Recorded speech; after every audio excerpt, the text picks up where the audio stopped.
అందరికీ శనార్థులు ఎట్లున్నారులా అందరు మంచిగా ఉన్నారా? ఇక ఎప్పట్లెక్కనే ఇవాళ కూడా ధమాకా దుమ్ముదులు వార్తలను తీసుకొచ్చినా కాబట్టి వార్తలు పురాగా ఒడిసేదనక స్కిప్పు కొట్టకుండా చూడండి. సరే మరి ఇలా వార్తలు ధమాకా స్టార్ట్ చేద్దామా? చలో షురు. ఇక పాల్గాంలో అయినటువంటి ఉగ్రవాది దాడి మీద ఏదైతే ఉన్నదో గట్టిగానే గరం అవుతున్నది భారతదేశం యావత్తు. ఇక దీని మీద ఎవరికి దోచినట్టు వాళ్ళు గట్టిగానే రియాక్ట్ అవుతున్నారు, ట్వీట్లు పెడుతున్నారు, కామెంట్ పెడుతున్నారు, పాకిస్తాన్ను ఏకి పారెత్తున్నారు. అంతే కదా.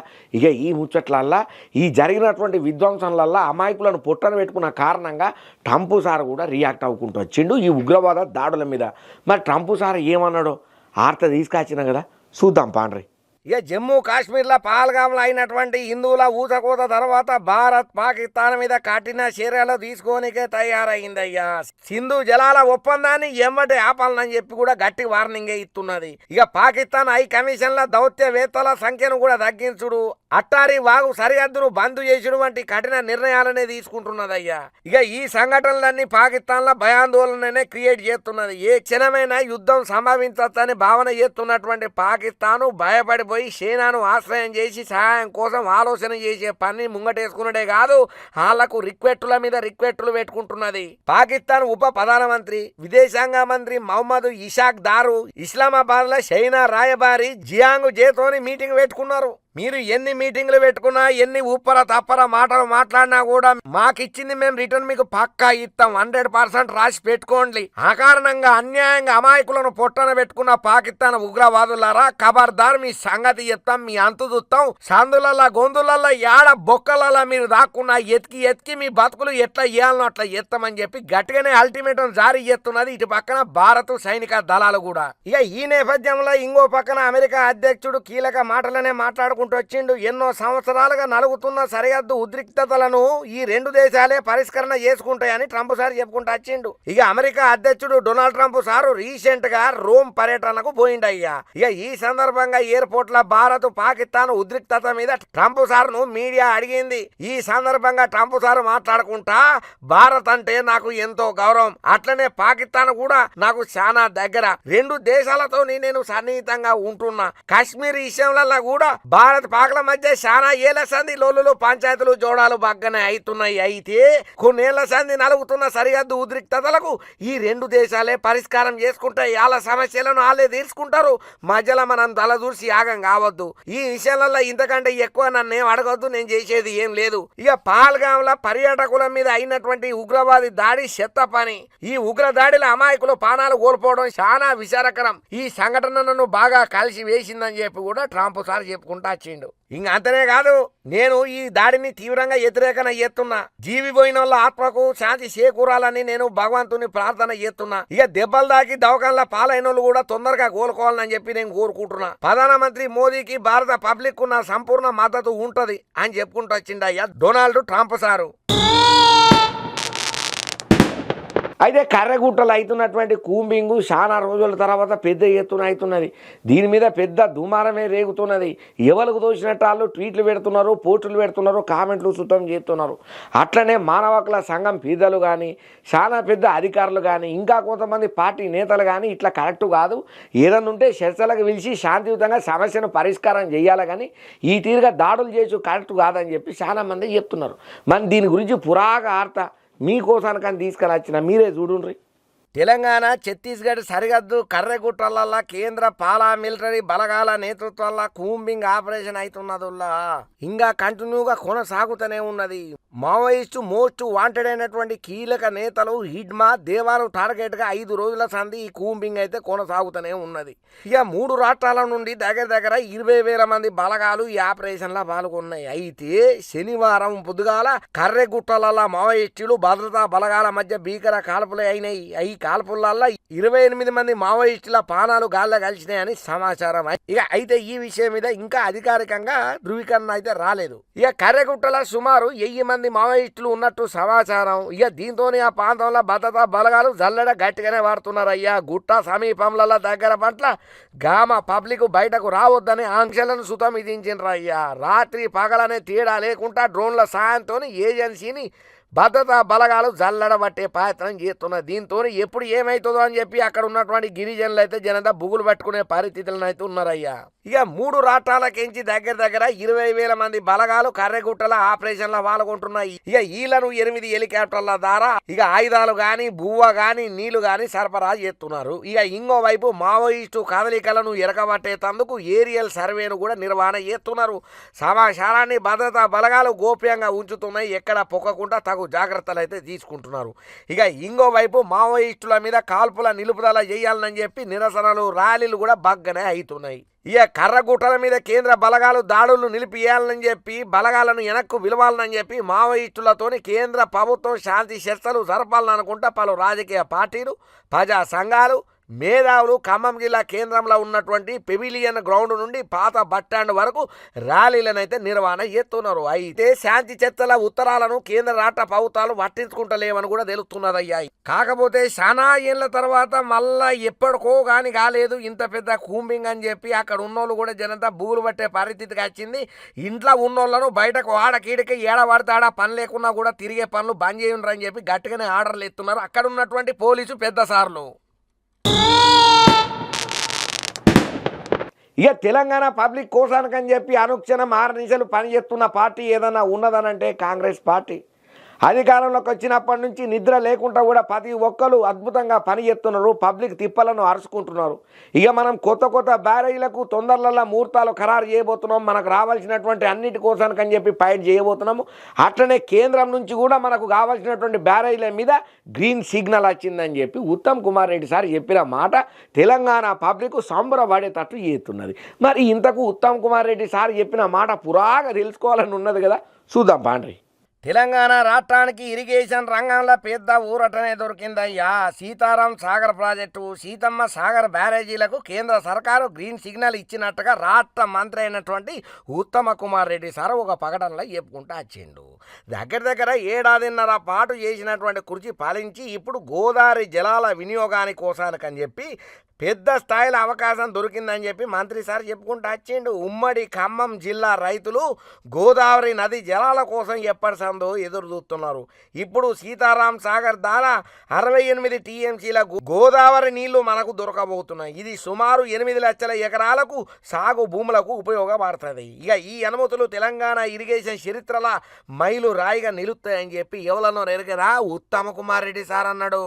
గత ప్రభుత్వ హయాంలో మేడిగడ్డ కూలిపోయిన ముచ్చట్లల్లో సీతమ్మ సాగర్ బ్యారేజీ నమ్మకంగా నిలబడతదా అని కేంద్ర జలవనరుల శాఖ ప్రశ్న వేసింది. తగిన అన్ని సాంకేతిక వివరాలు పంపిన తర్వాతనే అనుమతిని ఇచ్చింది. అట్లనే పోలవరం ప్రాజెక్టు వల్ల తెలంగాణకు జరగబోయే ముంపు నష్టాన్ని నివారణ చేసేందుకు కూడా ప్రొటెక్షన్ వాళ్ళ కోసం కేంద్ర నిధులను కోరినట్టు మంత్రి సార్ చెప్పుకుంటూ వచ్చిండు. ఇక దీని మీద కేంద్రం సానుకూలంగా రియాక్ట్ అయ్యిందని కూడా అన్నాడు. ఇక గత సర్కారు కృష్ణా జలాల పంపకంలో తెలంగాణ రైతులకు తీరని అన్నాలని చేసిండ్రు. న్యాయం కోసం ట్రిబ్యునల్ల దగ్గర వాదిస్తున్నట్లుగా మంత్రి ఉత్తమ్ కుమార్ సార్ చెప్పుకుంటూ వచ్చిండు.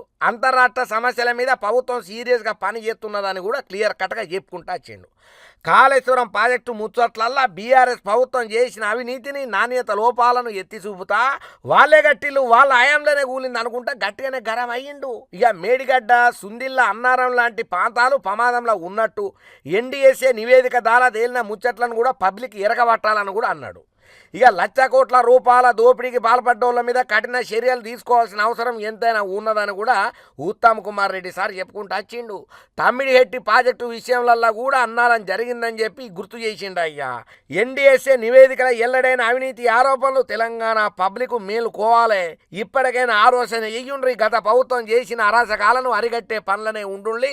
ఎప్పటికప్పుడు మిమ్మల్ని అప్రమత్తం చేసుడే మా పనని చెప్పి ఉత్తమ్ కుమార్ రెడ్డి సార్ అన్న మాటలు ఇప్పుడు 2 తెలుగు రాష్ట్రాలలో రాజకీయ దుమారాన్ని రేపుతున్నాయి. ఇక రేపు రజతోత్సవ వేడుకలకు బీఆర్ఎస్ పార్టీ అంగరంగ వైభవంగా బహిరంగ సభను పెట్టనీకే ముస్తాబ్ అయ్యిందయ్యా.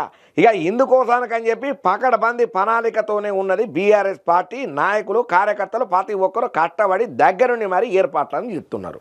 అయితే ఇందుకోసానికని చెప్పి పటాన్ చెరువు దగ్గర నుంచి కార్లను స్టార్ట్ చేసి ర్యాలీగా తీయబోతున్నారన్న ముచ్చట హరీష్ రావు సార్ ఓపెనింగ్ చేసి వాళ్ళందరికీ ఘన స్వాగతం పలుకుడే కాదు జెండా ఊపి సిగ్నల్ ఇచ్చి దూరిండు అయ్యా. ఇక ఈ ముచ్చట్లలో చాలానే విషయాలు బాగానే వస్తున్నాయి, ఆసక్తికరమైనటువంటి సంఘటనలు బాగానే ఉన్నాయట. రేపు జరగబోయే రజతోత్సవం ఏడుకల్లల్లా ఇక దగ్గర అగ్గో అన్ని ఇక్కడనే చెప్పుకుంటా పోతే వార్త ఏం చూస్తాం వల్ల మీకు దండం పెడితే వార్త చూద్దాం బాండ్రి. ఇక పటాన్ చెరువు నియోజకవర్గం నుండి శిలో వరంగల్ బీఆర్ఎస్ రజతోత్సవ సభకు సిద్ధమైన గులాబీ రంగు కార్లను జెండా ఊపి స్టార్ట్ చేసిండయ్యా మాజీ మంత్రి హరీష్ రావు సారు.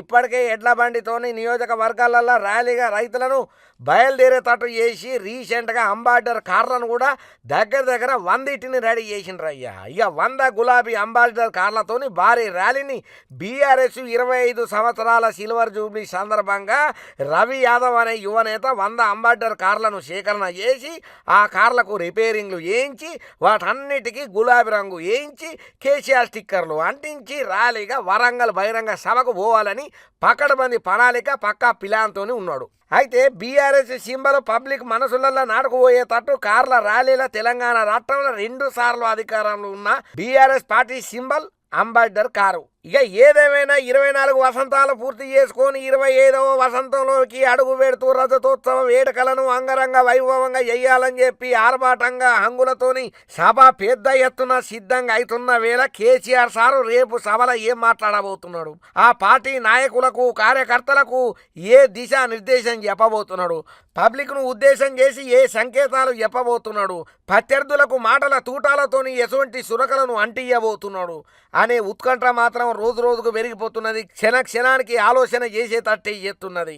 మరి వరంగల్లో రేపు అవుతున్నటువంటి ఈ సభ అద్భుతంగా జరగాలని అంగరంగ వైభవంగా కన్నుల పండుగగా కేసీఆర్ సార్ కన్నా కళలకు సాకారం కావాలని మన ధమాకా దుమ్ముదులిపై ఆర్తలకేంచి మనం సుతం కోరుకుందాం. ఇక కేటీ రామారావు సార్ మళ్ళొకసారి గరమైండు. ఈసారి గరం అయ్యింది ఎవరి మీద ఎరికినా రాహుల్ గాంధీ సార్ మీద. రాహుల్ గాంధీ సారు నేను చెప్తున్నా మీకు ఒక మాట యాది పెట్టుకోండి, ఇగో ఈయనతోనైతే అని చెప్పి ఒక లిస్టును సుతం పంపించిండు. ఇక ఆ లిస్టును చూసిన తర్వాత నువ్వు ఏం చేస్తావో చెయ్యి, నేను చెప్పిన కాడికి పొయ్యి వస్తే పొయ్యిరా అప్పుడు తెలుస్తుంది మా బతుకులు ఎట్లున్నాయని చెప్పి ఘాటుగానే రియాక్ట్ అవ్వకుండా ఒక లిస్టునైతే విడుదల చేసిండు. ఎవరి కోసానికని చెప్పి రాహుల్ గాంధీ సార్ కోసానికని చెప్పి. మరి ఈ ముచ్చట్లలో రాహుల్ గాంధీ సార్ రియాక్ట్ అయ్యిండా కాలేదా, అసలు వార్త ఏందో పురాగా చూద్దాం పాండ్రి. ఇక సోషల్ మీడియాలో బహు పెద్దగా యాక్టివ్గా ఉండేటోళ్ళు ఎవరన్నా ఉండరానయ్యి అంటే గాయననే కేటీ రామారావు సారు. ఎప్పుడు ఎక్స్ వేదికగా ఆయనకి ఏమనిపించినా సరే బల్ల గుద్దినట్టు ఉన్నది ఉన్నట్లు కుండ బద్దలు కొట్టినట్టు సూటి మాటలే మాట్లాడుకుంటా ప్రత్యర్థులకు మాటల తూటాలను ఎక్స్ వేదికగా విడుదల చేస్తుంటాడు. ఇక మళ్ళా ఇప్పుడు ఒక బాణాన్ని ఇడిచిండయ్యా కేటీ రామారావు సారు. అది ఎవరి మీద అనుకున్నారు, రాహుల్ గాంధీ సార్కి వేసిండు డైరెక్ట్. ఎక్స్ వేదికగా కాంగ్రెస్ పెద్ద అయినటువంటి ప్రతిపక్ష నాయకుడు రాహుల్ గాంధీ మీద పష్టల వర్షాలతోని రాహుల్ గాంధీని తడిచేటట్టు చేసిండు BRS working president KT Rama Rao sir. Rahul Gandhi గారు మీకు నమస్కారం. మీరు ప్రస్తుతం తెలంగాణ పర్యటనలో ఉన్నందుకు దయచేసి ఈ కింద ప్రాంతాలను మీరు సందర్శన చేసుకోండి. పురాగా స్టోరీ మీకే సమజైతుంది. లగచెర్ల గ్రామం, సుంకిశాల, హైడ్రా కూల్చేసిన ప్రదేశాలు, మూసి కూల్చివేత ప్రదేశం, హెచ్సియులో ఉన్నటువంటి కంచె గచ్చిబౌలి, గురుకులాలల్లో ఫుడ్ పాయిజన్తో చనిపోయినటువంటి 100 గురుకుల విద్యార్థుల కుటుంబాల్లో ఎవరినైనా, ఆత్మహత్య చేసుకున్న 500 రైతుల కుటుంబాల్లో ఎవరినైనా, కుప్ప ఊలిన ఎస్ఎల్బిసి టన్నెల్, ప్రసిద్ధమైన 4th సిటీ 4 బ్రదర్ సిటీ, మీరు మొదటి సంవత్సరంలో 2 లక్షల ప్రభుత్వ ఉద్యోగాలు ఇస్తామని వాగ్దానం చేసిన అశోక్ నగర్, మీ పార్టీ తెలంగాణ రాష్ట్రం మీద మోపిన విధ్వంసాన్ని మీరు అద్భుతంగా విన్న ఆనందాన్ని పొందాలని నేను ఆశిస్తున్నా అని ప్రశ్నించిండయ్యా. ఇక ఇప్పుడు కేటీ రామారావు సార్ ఏదైతే సోషల్ మీడియా వేదికగా ఇడిచినటువంటి ఈ పోస్టు బాగా వైరల్ అవుతున్నది, రాష్ట్ర రాజకీయాలల్లో పకంపనలే సృష్టిస్తున్నది. ఇక మరి కేటీ రామారావు సార్ అయితే ఈ విధంగానైతే ఇడిచిండు పష్టల వర్షం. కానీ మరి రాహుల్ గాంధీ సార్ ఎట్లా రియాక్ట్ అవుతాడు, మరి కేటీ రామారావు సార్ చెప్పినట్టు అన్ని చోట్లకు పోయి అందరినీ అరుచుకొని వస్తాడా రాడా మనకు మాత్రం ఏం తెలుసు, చూద్దాం. అబ్బా చూసిండ్రు కదా, మొత్తానికైతే నేను తెచ్చినటువంటి ఇలా ధమాకా దుమ్ముదులిపి ఆర్తలను పురాగా చెప్పేసుకున్నావు కాబట్టి పారం నిమ్మతమైంది. ఇంకిన్ని ధమాకా దుమ్ముదులిపి ఆర్తలతో మళ్ళీ నేను అప్పటిదనక చూస్తూనే ఉండి మన మెగా 9 ఛానల్ను అన్నట్టు మీరు మన ఛానల్ను సబ్స్క్రైబ్ చేసుకున్నారు కదా, సబ్స్క్రైబ్ చేసుకోకపోతే సబ్స్క్రైబ్ చేసుకోండి, పక్కన ఉన్నటువంటి గంట గుర్తును గట్టిగా గుర్తుండ్రి. అట్లనే ఈ వీడియో లైక్ చేయండి, షేర్ చేయండి, ఒక మంచి కామెంట్స్ పెట్టుండ్రి. ఇంకిన్ని మంచి మంచి ధమాకా దుమ్ముదులిపి ఆర్తలతోని మళ్ళీ నేను ఉంటా.